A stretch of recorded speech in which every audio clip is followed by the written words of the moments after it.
Hey, how's it going, guys? Honest Sarcastic with the Hyperloops here. So, currently on my drive back from the New York City Regional. I'm on the last leg. If you're wondering why there's no one else in my car, no, I did not drive a 3.5 to 4 hour ride by myself. Had the pleasure of riding with the On the Hunt Gaming guys, Paul and TJ Matos, as well as Kevin. I do not know your last name, Kevin. I'm not gonna lie. Sorry. Whoops.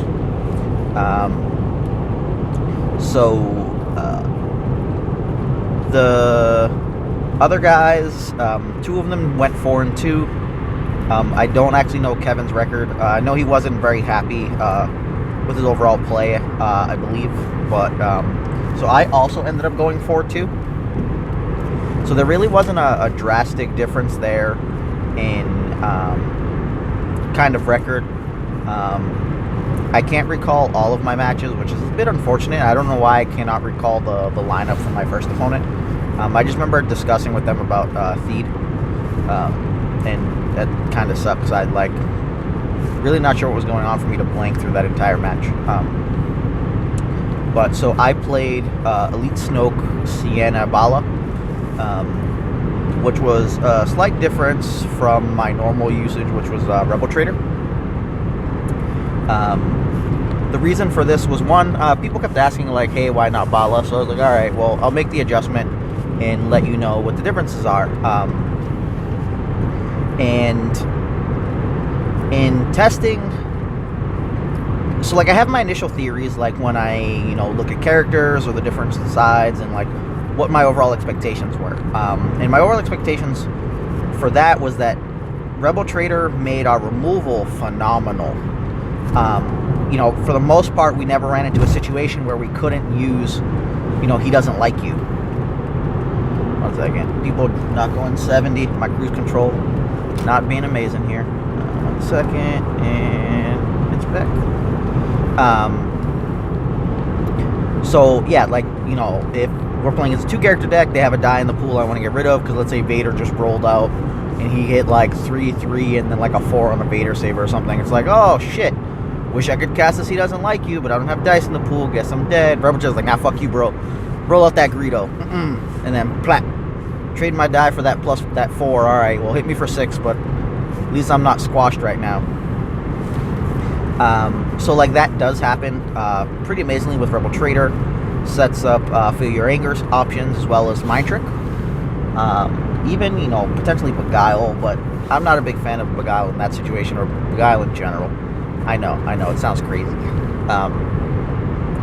But, so Rebel Trader is, I think, largely more synergistic with the removal, and probably for the deck to have a better or a higher floor. He has kind of that protected rollout, so late game it could be alright, I rolled out first, now you roll out, and if I hit the 1 or 2 when you had 3 or 4 health left, you can't stop my die, I kill your guy. If he rolls out and hits the resource or disrupt and you were looking for that, you're boom, you couldn't do anything there. But the drawback is that he's doing indirect damage, and indirect damage is largely always worth less than direct damage. So what Bala brings to the table here is, one, there's a looming threat of, if I get an upgrade, and I kill a guy and get an untap, how much value am I going to get for it? People don't really know whether we have upgrades or not, in theory. But anybody in the know is just, well aware. It's pretty much handhelds. But handheld, if you get an extra die usage out of that, that's obscene. When we untap a Umbara hover tank, or let's say a naked fire spray, it's actually a naked fire spray for the most part. So naked fire spray is 2 ranged, plus 3 range modified, 3 indirect, 4 indirect for a resource, disrupt, and then I think that's blank is the last one. Handhelds is 2 ranged, plus 3 range modified, 3 indirect for a resource, disrupt. So essentially I'm paying 2 for an unmodded fire spray. So, once Fire Spray gets its mods and it gets, 2 costing untaps, from Sienna, like there's a ton of value there. But like for 2 resources just to have the fire spray die is like okay. So like that's where we're looking. If we just hit 2 or 3 damage, a guy untaps and we get another 2 or 3 damage, like that's a lot of value there. In this format with 20 to 24 health, that's a whole fucking lot. Like at first your opponent's like, all right, well whatever, my guy got clapped, maybe I can make a comeback with this other guy. But then when they're taking 3 more, it's like, wow, all of a sudden you're really close to half health or a third health, or damage taken. So it's just like, all of a sudden they went from having 10 to 12 health down to what, like 7 to 9. Like it makes numbers a lot more bearable. The other thing is that the focus side for Bala is one of those things that's very strong later in the game, because you have all these 3 damage sides you're looking to get: 3 indirects, 4 indirects, 3 range on fists. You're trying to like pair your mods together, especially on the hover tanks. So Bala does a lot of good there. And one second.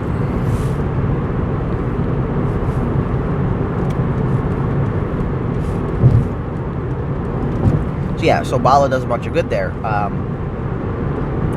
And like what that means is that since we weren't expecting to Snoke for damage at the beginning of the game anyways, and we're only realistically looking to do it later on, what are we really losing by having kind of Rebel Trader not in the lineup over Bala? So like the direct 1 damage turning into 3 direct is largely relevant later in the game.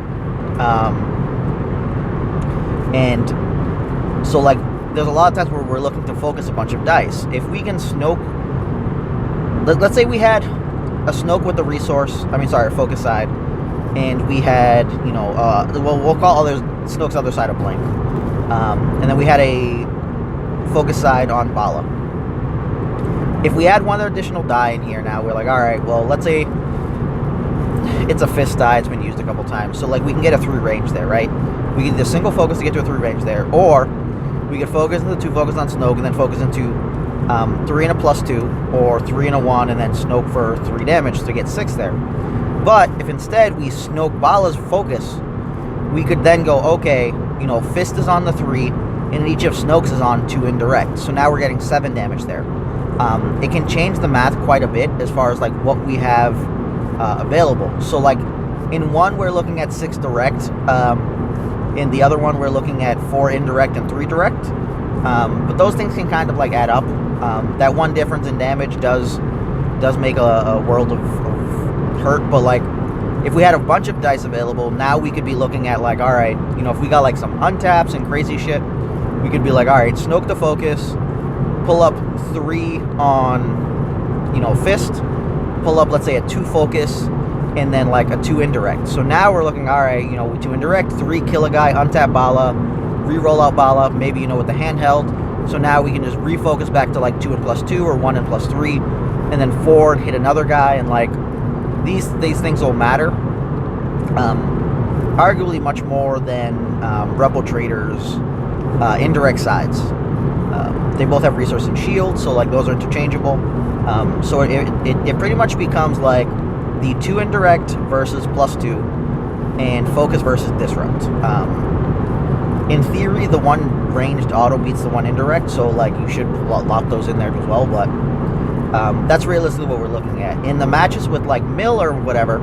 If we hit the base 1, there's gonna be times where we're like, well, getting resource share is pointless. But if we hit some guy with 3, like 3 direct, like that's really good. Like a third to a fourth of what their health is, like this is fine. Especially once we've already put some indirect. So, where we've softened guys up a bit, they've already taken like 2, so now we 3 them, and it's like, oh shit, or if we actually get through their removal, or friends in low place to see it, or ID 10 or whatever, we can see we have the clear, and now we can like direct damage, smash some guy to like 1, and now we have a bunch of different die sides we can hit to kill the guy,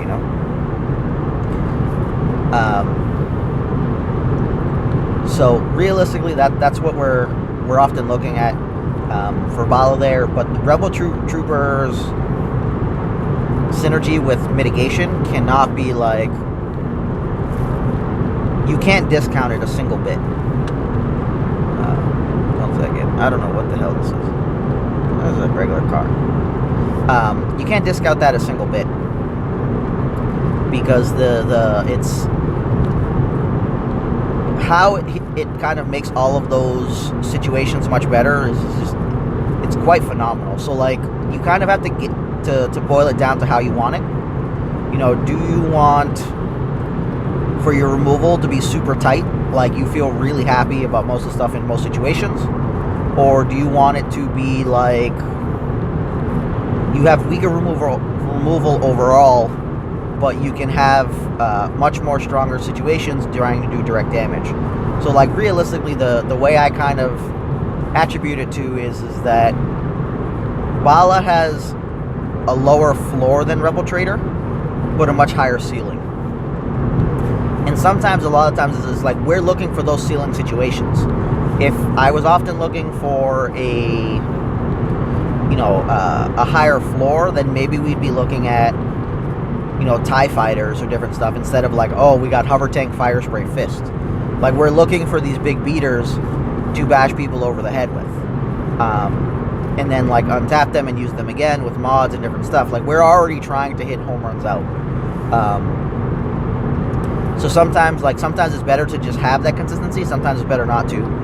In the situation with running handhelds, though, the extra base side goes a long way to not having that dead +3. Because if with Rebel Trader, it only goes for the 1 on Sienna.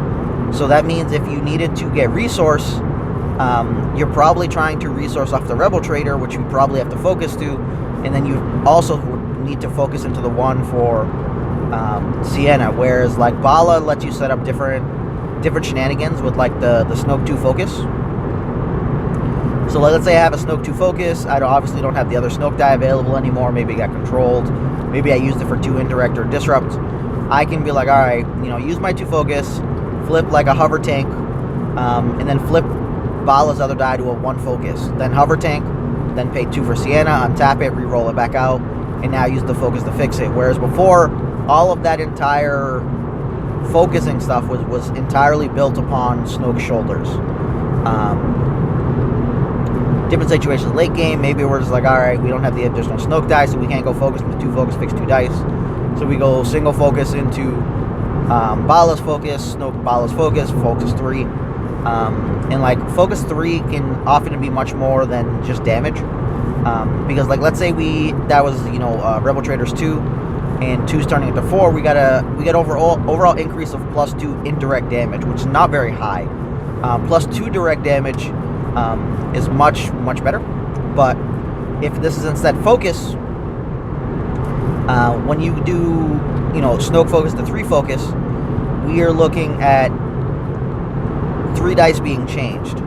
So usually speaking, at bare minimum, it's not that we're looking at a 2 damage increase, but we're looking at 2 damage per die. So we're probably looking at a 2, a 3, and a 3, depending on like what the sides are looking at, how bad things have been going, like whatever's going on. We could be seeing 6 to 8 damage. We gave up a focus, we gave up a Snoke ability, so like I would say we gave up probably about 3 damage worth, but we're still hitting for a +5 to like a +5 around there, 5. Because like if we gave up 3 there, then we still got 5. Yeah, so like an extra 5 damage, 4 or 5 damage that we weren't going to be getting off of, let's say, Rebel Trader. Because Rebel Trader would have been 4, and we'd have to like refocus other stuff. So if we're getting 6 to 8, then yeah, I'm getting like an overall increase in damage, and it potentially be direct damage depending what's going on. It really does go a long way. So that's my feelings on it. I think I need to I know there's no thing. I 100% have to kind of rework the mitigation. Bala does not work well enough with Feel Your Anger or Mind Trick. It was just often far too dead. Like, yeah, sure. I once got a Feel Your Anger off for like the 3 blanks this guy hit. I probably cast it 1 other time for a single blank. I know I definitely skipped a situation. I could have hit it on a blank. I didn't want to like force myself to cast removal. I didn't want to cast. So I definitely could see myself turning that into an overconfidence. It tends to be very good in the current meta, where if someone hits like the nut roll, it's not doing Beguile, but it tries. So, you know, Beckett's or any of the more aggressive decks, you can overconfidence that. You can have someone fight your Vader's Fist when they don't have anything bigger than a 2, because you're guaranteed 2 or higher automatically. So then you ought to win that fight, and you're getting a reroll in the process. It's very good against Yoda, which is currently being played. You know, Yoda Leia's, Yoda's Mills. Since it's on the lower side of the things we're trying to stop, which is special, we end up being in a very happy place there. So I can definitely see overconfidence just being better than Feel Your Anger there. The question is going to be Mind Trick. I don't really want to cut Mind Trick. I think it was very valuable. There were so many times where it was shit, though. Like, fucking terrible. It did some work versus the Mill matchup, but I think it wouldn't have done too much there in general. Like, not without Rebel Trader. Like, because they have to not be on 4 speed and not off like a hit and run.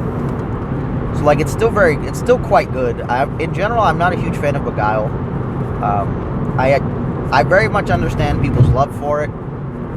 You know, reroll a die, then flip one, then remove one is very, very strong.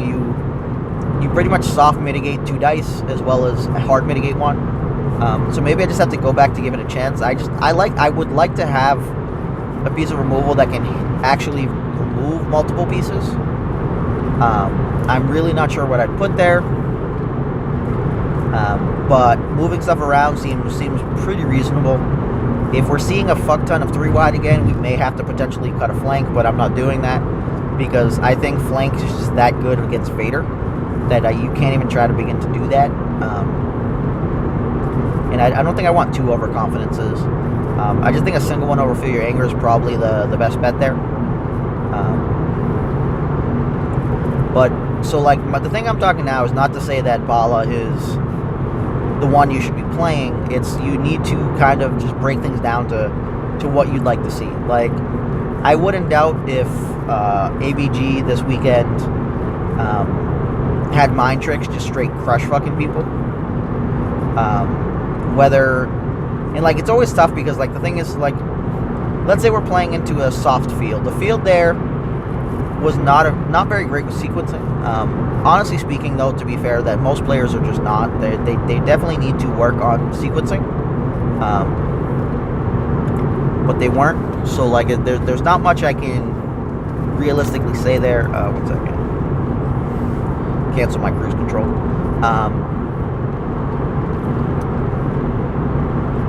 I definitely probably should have been 3-3 based on just the games I played. If I was like, alright, if I was in my opponent's shoes, would I have won?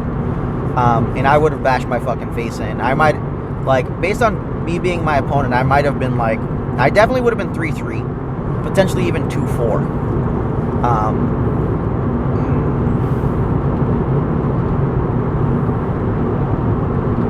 Okay, maybe not 2-4, but definitely 3-3. There's one opponent I just can't recall whatsoever. I don't know why. This is blanking entirely. But mistakes get made, and that's perfectly fine. But it's definitely going to be about learning and understanding. Like, don't just Theed to Theed. That was probably the thing I've seen the most of today. People were just like, alright, activate Theed, get to 3. They had nothing to fucking do with it. It wasn't like they wanted to cast a 2-drop and then have the 1 backup to cast, like, mitigation, which makes sense. But there was just, like, no consideration as to what was going on.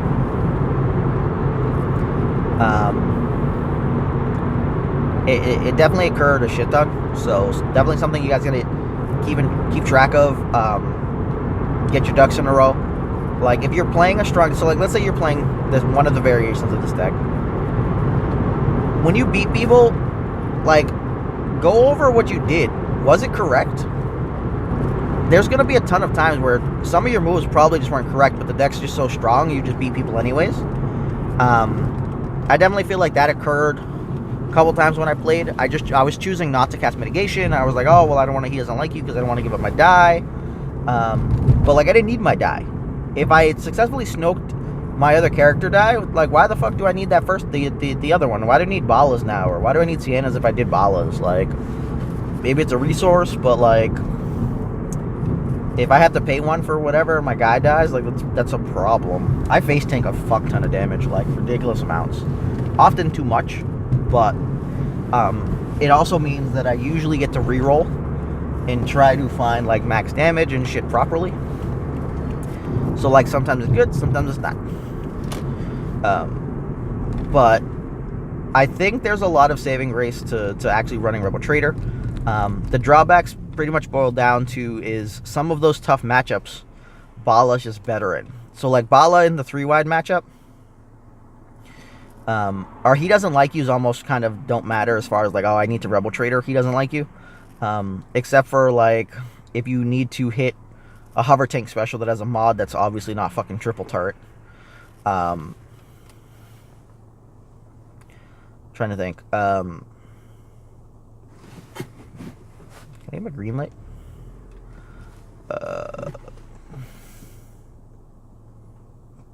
But if given the chance, pretty much because of like hover tanks and stuff we're trying to do with all the extra damage, I could direct snipe off like Rebel Trader or whatever. So if a handheld comes down on Bala, like he has to pretty much become public enemy number 1. Because if I'm doing indirect, you now have to spread it out to try not let a guy die. Because if one guy dies, things can get bad. You know, me getting 3 or 4 extra damage just puts me way ahead, and now you're sure to die. Which is problematic. But you, in theory, have those mind trick plays. You have your protected Rebel Trader rollouts. You have Fear Your Angers being better. So like there's many options there. But they're also just not super amazing. Like against like good players, Rebel Trader does get to force sequencing issues. So like, you know, Rebel Trader's playing against 2-wide, they don't get to like roll out Ayla, then grab a resource, then play a 3-drop and roll out. Like it's like, oh, roll out Ayla, roll out your other fucking guy. You know, assuming that that's the situation they want to put themselves in, which more often than not is what they're trying to do. So like I cannot say this enough. Like Rebel Trader's synergy with the removal is completely and utterly bonkers. So like we can adjust. The removal will never be as tight as that running Bala. So like sometimes you play against Vader, if your removal's much worse, like that's really problematic. Like I can't overstate this enough. Like, so let's say, you know, Vader gets money, then plays a Darksaber, and the next round they just straight roll out. Like, you need to have what? Hidden motive, flank, whatever 2-cost thing that you have that just straight up kills it, because you don't get to do he doesn't like you. Whereas like Rebel Trader's just like, I'm here to save the day, and just fuck it, Greedo, come out. Alright, we got that Darksaber die out of the pool. And it really does go a long way. So like you are weakening certain matchups and strengthening others to do Bala. I personally believe Bala is better in the mill match though. The additional focus side, direct damage, it's all super beneficial. Even the +2, just because you can you know properly focus down a target, is relatively huge. But that's what I got for this. The event as a whole, I felt was run pretty well. Kowalski did a good job with the stuff, getting the match list printed. There was a whole snafu with tables the first time for the first round, but like he's never run that shit before, so like you really can't give him a ton of shit for that. I think he does need to 100% brush up on the tournament rules page. There's some stuff he overall wasn't aware of. So like there was a situation, or not a situation, where, you know, the round was starting, someone's opponent wasn't there, and he was like, alright, well, you know, they're not here, they get a game loss. They're like, oh, well, they're in the bathroom, but like realistically, I think the tournament guideline documents gives them like 5 minutes before they actually get said game loss. But he wasn't giving the person a loss. He said it because he meant it, but that's not what occurred. Overall, he was pretty good. He was like, all right, guys, we're starting in 30. If people were like, whoa, we're missing people at the bathroom, they're like, all right, we'll give it a few more minutes. And then he's like, all right, everybody set up, boom, boom, go. There were some times where a little too fast. But I should probably just leave this for a regular vlog instead of this one where I'm talking to you guys about Bala and Rebel Trader. Oops. So I'll just do that shit later. But you guys have a good one. Thanks for listening. I'll try to make some adjustments overall. I think for where the deck's going, Slave 1 was pretty great overall. I wasn't super unhappy with the mods going like, oh my god, these fucking mods are stuck in my hand. Like 5 was light enough amount where I was just like, all right, this seems fine.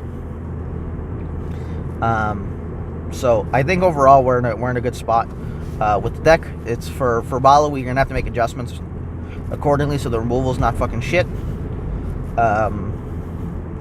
And Rebel Trader, I don't know what his next step is because I think it's pretty tough on him in certain matchups, and I think Bala might be able to get ahead a little bit if we're looking at this bunch of 3-wide shit going on. But we'll figure it out and go from there. You guys have a good one. Deuces.